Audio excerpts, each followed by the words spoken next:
오늘 하나님의 말씀은 창세기 15장 1절로부터 6절까지 보겠습니다. 특히 창세기 15장 6절은 이건 어마어마하게 유명한 구절이죠. 아브라함이 여호와를 믿으니 여호와께서 이를 그의 의로 여기시고, 이게 종교 개혁자들이 한 이야기예요. 그리고 사도 바울도 로마서에 사는 얘기고 갈라디아에 사는 얘기고, 야고보서에서도 이제 2장 23절에 보면 이 아브라함이 여호와를 믿으니 이 얘기 나와요. 그러니까 믿음으로 말미암아 구원을 얻는다라고는 그 원뿌리가 어디냐? 창세기 16장 6절이에요, 이게. 그러니까 아브라함이 한 게 뭐 있어요? 아브라함은 처음서부터 하나님께서 택하여 세우신 거지. 아브라함이 뭐 알렉산더 대왕이에요, 뭐 소크라테스예요, 석가모니예요. 그냥 하나님이 세우신 거예요, 그냥. 그래서 여러분이 아브라함이 이제 하나님의 선택을 받아서 하나님이 구원 역사, 인류 구원 역사를 이루어가는 그 섭리 세우신 과정 중에서 12장 1절 2절 보면 여호와께서 아브라함에게 이르시되 너는 너의 고향과 친척과 아버지의 집을 떠나 내가 네게 보여줄 땅으로 가라. 일단 우상 숭배하는 거 다 떠나라는 거예요. 여기에 우상 숭배를 떠나는 거죠. 그래서 저기에 다 점성술, 달 뭐 이런 거 섬겼으니까 특별히 달 이쪽으로 다 하란 땅이나 뭐 이쪽에 처음에 떠나는 내가 너로 큰 민족을 이루고 내게 복을 주어 내 이름을 창대하게 하리니 너는 복이 될지라. 큰 민족을 이루게 한다고 12장 1절에 이제 떠날 때 벌써 약속을 하신 거예요. 그리고 나서 세월이 얼마나 지났을까요? 이게 세월이. 여기 아브라함이 살아가는 이야기가 기근이 들어서 애굽 땅으로 내려갔다가 아브라함과 롯이 서로 이게 너무 목자들 사이에 다툼이 있으니까 너무 이제 이 유목지가 좁으니까 그래서 이게 요단 지역에서 뭐 서로 나눠 가졌단 말이에요. 그리고 아브라함은 헤브론으로 가고 롯은 요단 온 지역을 택해서 갔어요. 그러다가 또 이제 아브라함이 다섯 왕을 물리치고 롯과 그의 그 재물, 부녀, 친척을 다 구원해내는 일이 있어요. 그리고 멜기세덱이 아브라함을 축복하고 이렇게 계속 사건이, 그러니까 그 후로 축복한 이후로 내가 복의 큰 민족을 이루겠다고 약속을 했는데 하란 땅을 떠날 때, 그리고 얼마나 세월이 흘렀어요. 15장에 오기까지. 그런데 이후에 여호와의 말씀이 환상 중에 아브라함에게 임하여 이르시되 아브라함아 두려워하지 말라. 나는 내 방패여 너의 지극히 큰 상급이니라. 그러니까 모든 세상살이에서 너 멜기세덱에게 축복받았지. 그리고 그 전에 다섯 왕으로부터도 내가 승리하게 거두게 했지.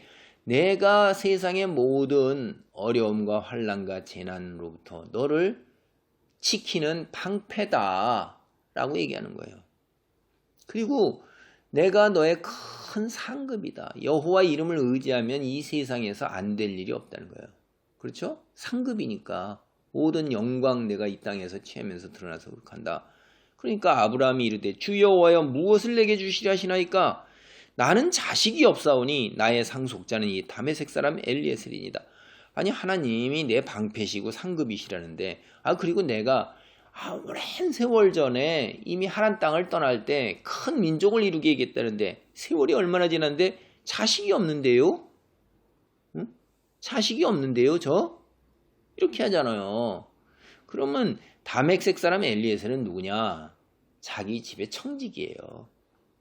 그래서 이 청직이 온 재산을 관리하는 사람을 고대 근동 이쪽 지역에서 메소포타미아 지역하고 이런 데서는 다 자식이 꼭 다 있으라는 법이 어디 있어요? 오늘날도 마찬가지인데 후사가 없으면 딸도 없어요. 그러면 그 청직이 노예 중에서 자기 마음에 드는 사람에게 다 물려주는 게 그냥 풍습이에요, 그게.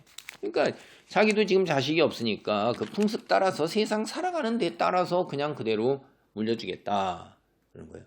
아브라함이 또 이르되 주께서 내게 씨를 주지 아니하셨으니 내 집에서 길린 자가 내 상속자가 될 것이니이다.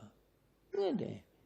노예를 갖다가 사고 팔고 그 다음에 태어나는 자도 또 노예니까 걔가 거기서 태어나서 우리 집에 청지기 역할을 하고 다 하는데 당연히 이제 나는 자식이 없으니까 이게 믿음이 있는 모습이 아니죠. 하나님의 놀라운 역사들을 다 봤어도 이제 앞에서는 내게 무엇을 주시려 하시나이까? 아니 자식이 제일 큰 복으로 이제 생각하는 거. 후사가 있어야지. 재산도 많고 뭐 한 족장처럼 엄청난 세력을 가지고 있으니까 자기가. 그런데 뭐 꽝이잖아요. 물려줄 게 아무것도 없으니까. 물려줄 사람이 없으니까. 근데 뭐라고 물었는데 여기서는 내게 씨를 주지 아니하셨으니 이제 호소하는 거예요. 이제 하나님 이게 도대체 어떻게 된 일입니까? 하나님. 그러니까 하나님이 안 주셨으니까 내 후손은 이제 내 상속자는 라고 들이대는 겁니다. 이제 호소하면서 이게 하나님한테 예 아멘 이러는 게 아니잖아요. 지금 이게 세월이 오래 지나도 이렇게 나와서 오니까 그러니까 하나님이 여호와의 말씀이 그에게 임하여 이르시되 그 사람이 내 상속자가 아니라 내 몸에서 날 자가 내 상속자가 되리라. 그를 이끌고 밖으로 나가 이르시되 하늘을 우러러 무뼈를 셀 수 있나 보라. 또 그에게 이르시되 내 자손이 이와 같으리라. 무뼈를 셀 수 있나 바닷가의 모래알 같으리라. 땅의 티끌 같으리라. 이런 게 이제 고대 근동의 이게 수사법이에요. 그게 헤아릴 수 없는 거죠. 이게 헤아릴 수 없을 만큼 했는데 아니 지금 당장 한 명도 없는데요. 지금 당장 자식이 없어가지고 그랬는데 그 오랜 세월을 건너야 오면서도 자식이 없다 이 말이에요. 그런데 얼마나 이게 징그러운 세월이겠어요. 이게 실제로요. 우리가 성경 읽으면서 관념적으로 아이고 아브라함의 믿음 뭐 이렇게 다 그렇게 생각을 해요. 근데 자기가 100년 200년을 약속을 믿고 그렇게 견디면서 살아야 된다는 인내의 세월 참고 기다리는 거 이건 생각 전혀 안 하죠.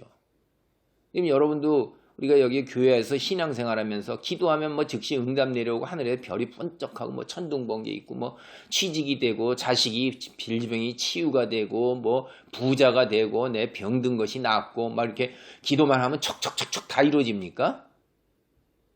그래갖고 어떤 사람 나와서 간증하면서 내가 이렇게 기도했더니 암덩어리가 나왔고 나는 뭐 이렇게 사업이 형통했고 그런 얘기를 해요. 그러면 아무리 기도해도 안 이루어지는 사람은 뭐예요? 그 사람은 도대체 왜 간증을 하는 겁니까? 무엇 때문에 간증을 하는 거예요? 그 간증하는 이유가 뭐예요? 자기 자신을 드러내고자 하는 거예요? 아니면 다른 사람에게 위로를 하고 다른 사람의 믿음을 더 견고하게 세우기 위해서 간증하는 거예요? 잘 받아들여야 돼요. 그게. 그래서 너 어떻게 됐다는 거예요? 내 삶이 이렇게 바뀌었고 하나님을 믿는 믿음이 더 공고해졌고 내가 세상 것을 더 이렇게 내려놓게 되고 내가 이렇게 변화돼서 더 낮은 자리로 바뀌었나이다.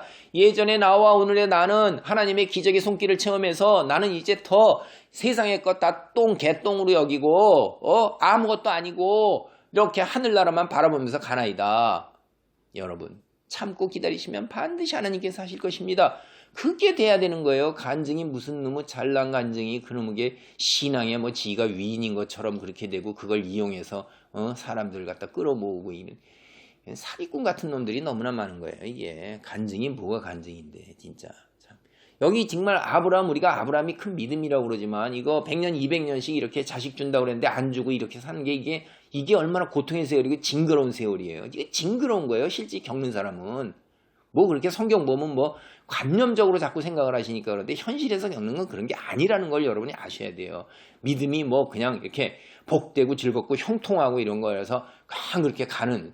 예수님이 그랬으면 순탄하게 가셨죠. Jesus suffering. 이 예수님의 순환이라는 게 인간이 이 세상에 그 누구보다도 겪을 수 없는 고난이기 때문에 순환이 얼마나 그 10분의 1돌이 안 되는 건데도 징징 짜잖아요. 그런 거예요. 그래서 6절이 아브라함이 여호와를 믿으니 여호와께서 이를 그의 의로 여기시고 아브라함이 한 일은 믿은 거예요. 여러분 이게 믿는다는 게 이렇게 오랜 세월 동안 이 징그럽게 고통 속에서 살아가는데 그럼에도 불구하고 믿는다 이 말이에요. 참고 기다린다는 거예요. 그게 믿음이에요. 여러분이 지금 기도해서 개선되는 게 하나도 있어요? 주변의 사건들 거의 개선되는 거 없습니다. 기도해도. 누가 바뀌어야 돼요? 여건이 바뀌지가 않아요. 여러분 자신이 바뀌고 여러분 마음이 바뀌어야 되는 거예요.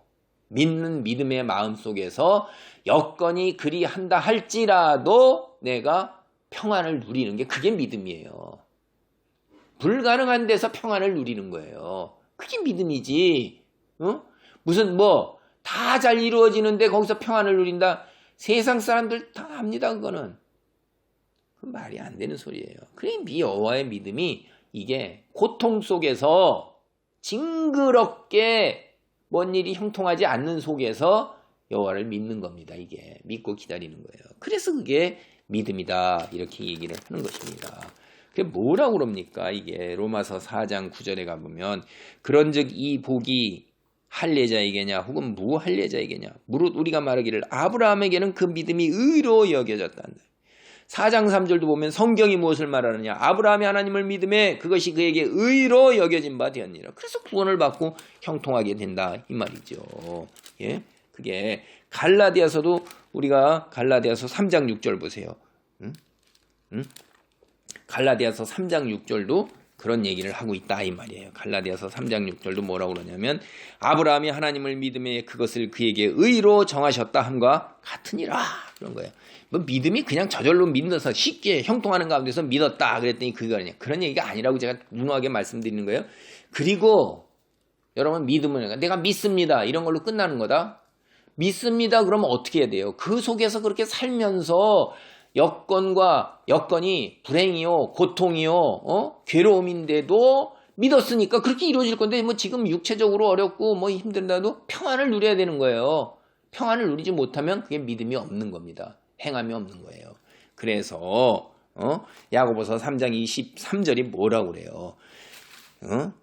22절부터 봅니다. 내가 보거니와 믿음이 그의 행함과 함께 일하고 행함으로 믿음이 온전하게 되었느니라. 이에 성경에 이른바 아브라함이 하나님을 믿으니 이것을 의로 여기셨다는 말씀이 이루어졌고 그는 하나님의 벗이라 칭함을 받았니.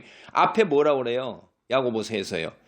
행함과 함께 일하고 행함으로 믿음이 온전하게 되는데 아브라함이 하나님을 믿은 게 그냥 말로 믿은 거예요? 행함으로 믿은 거예요. 이게 뭘 행함으로 믿었어요? 믿을 수 없는 지경에서 자식 준다고 그러고 큰 민족을 이룬다고 그랬는데도 이게 얼마나 오랜 세월이 지났는데 그 오랜 세월 지나는 동안에 징그럽게 고통을 받고 힘들어 죽겠는데 자식이 없다 이 말이에요. 그런데도 믿는 거예요. 그게 행함이에요. 불행 속에서 어려움 속에서도 이루어질 걸 믿고 평안을 누려야 되는 거예요. 이게 아브라함이 여호와를 믿으니 그렇게 된 거지. 뭐 그냥 내가 너 이거 줄게 그랬더니 나 믿어 이런다고 그게 믿음인 줄 아세요? 말도 안 되는 소리예요. 이 성경을 갖다 다 연관시켜서 보세요. 여러분이 믿는다 그러면 실제로 그 믿는 것처럼 살아야 되는 거예요. 천국을 믿는다. 그럼 여러분 천국을 믿고 영원한 영생을 믿는다. 근데 지랄 50년 60년 고통 속에 있는 거 영원한 세월 속에서 아무것도 아닌데 그 지랄 50년 60년 때문에 지랄하고 여기서 그냥 끽끽대고 있는 게 그게 믿음이냐 이 말이에요. 비교도 안 되는 거지. 이론 때문에 천조원을 갖다 버리는 거랑 똑같은 거예요. 비유가 제가 똑같은 건데 이론 때문에 맨날 징징 짜고 있는 거예요. 곧 천조원 받을 건데 그럼 천조원 받은 것처럼 그렇게 행하고 그렇게 살아야 되는 거예요. 그게 믿음이란 말이에요. 그리고 그게 행함 있는 믿음이라는 거지. 그러니까 제대로 신앙을 가진 사람은 어떻겠어요? 세상에 여건이 어떠하든지 내 목에 칼이 들어와도 아무 순간이 없는 거예요. 순간 이동하면 천국이에요. 뭐 다 잃어버려도 상관이 없는 겁니다. 그냥 뭐 병들고 뭐 재산 날라가고 사업 망가지고 뭐 자식 새끼 어떻게 되고 이런 것 때문에 징징 짜고 뭐하고 이거 다 믿음이 없는 겁니다. 천국이 있다고 안 믿는 거고 영생이 있다고 믿는 게 아니에요. 지금 당장 겹치는 거 그것만 바라보고 사는 거예요. 세상 사람들의 모습의 대부분이 옮겨와 있는 거예요. 지식적으로 믿음이 있는 거지 행함이 있는 믿음이 아니라는 거예요. 그래서 믿음이라는 건 그렇게 쉬운 문제가 아닙니다. 쉽게 생각하지 마세요. 기독교가 저절로 뭐 입으로 나불거려서 뭐 찬송하고 예배드리고 기도하면 뭐 구원에 이른다. 말도 안 되는 소리 하지 마세요. 아브라함과 같은 믿음이 있어야 되는 거예요. 그걸 하나님께서 이야기하고 계시는 것입니다. 아브라함이 여호와를 믿으니 여호와께서 이를 그의 의로 여기시고 기도. 하나님 감사합니다. 우리가 입으로는 믿는다 하면서도 형통만을 바랍니다. 예수님이 이 땅을 걸어가면서 겪으신 순환은 조금도 짊어지지 않으려고 합니다. 자기 십자가 조금도 짊어지지 않으려고 합니다. 주님 능력을 허락하시옵소서. 힘을 주시옵소서. 때로는 십자가도 져야 되고 때로는 우리가 순환의 길도 걸어야 됩니다. 기꺼이 마다하지 아니하고 믿음으로 그것을 다 받아들이면서 하나님의 영광을 드러내는 삶을 살 수 있도록 붙들어 주시옵소서. 행함이 있는 믿음의 자리에 있도록 하나님 성령으로 역사하시고 말씀으로 일깨워 주옵소서. 예수님의 이름으로 기도하옵나이다. 아멘.